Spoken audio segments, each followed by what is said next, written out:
My grace is enough for thee. In the name of the Father, the Son, and the Holy Ghost. Amen. Benevolence is the virtue in which we will good for other people.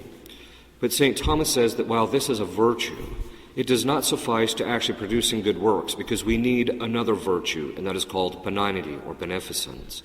And that's the virtue by which we not only will good for other people, but that we actually do good for other people. And we wish that other people would enjoy the good of the tradition. That is, out of benevolence, we want other people to enjoy the tradition, including the Mass and the traditional devotions and sacraments and things of this sort. But in order for us to be truly benign and benevolent, we have to reject any sense of what is something that is starting to affect the traditional movement. And we know that we are not Gnostics. This Gnosticism, which is affecting some in the traditional movement, is a heresy which glories in secret knowledge. Many traditionalists are acting like Gnostics, as if only they possess or can possess true knowledge of the faith. We do not possess the knowledge which other people should not possess. We do not possess the knowledge which only suits us to possess. We do not possess the knowledge which we do not want other people to know, because that is contrary to charity.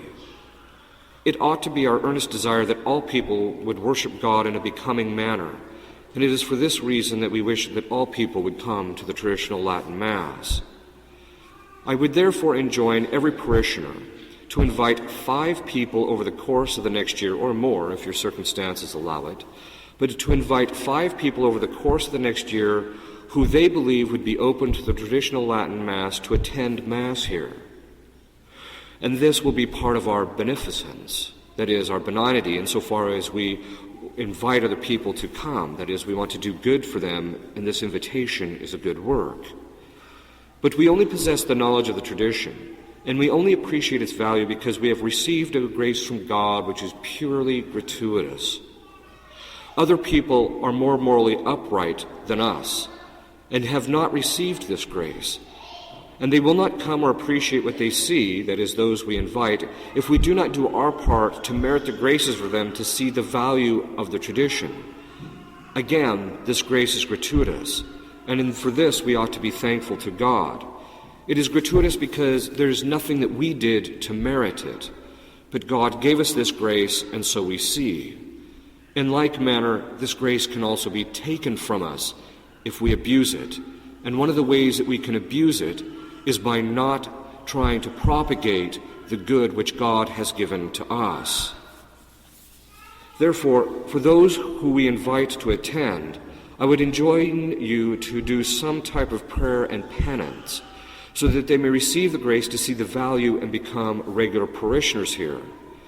If you invite them and they come, but they are not sure whether they want to stay, continue doing the prayer and penance, but then offer to them the Traditionalist challenge, which consists in this.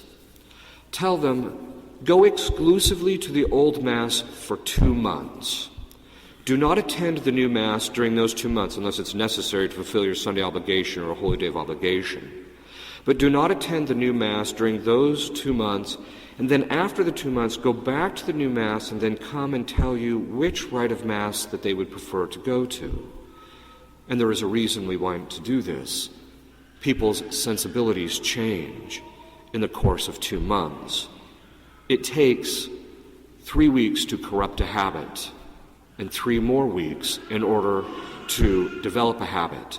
And so we give it 2 months so that we are assured that in the process of that, their intellectual habits will begin to change, and then as a result, their sensibilities and ways of thinking will begin to change.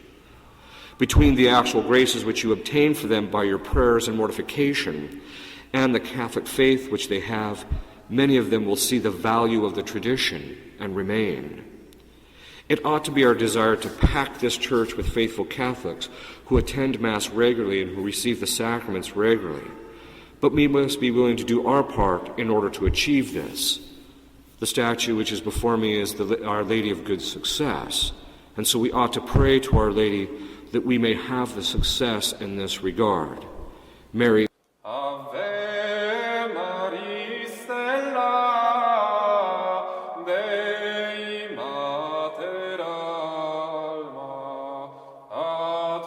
semper Virgo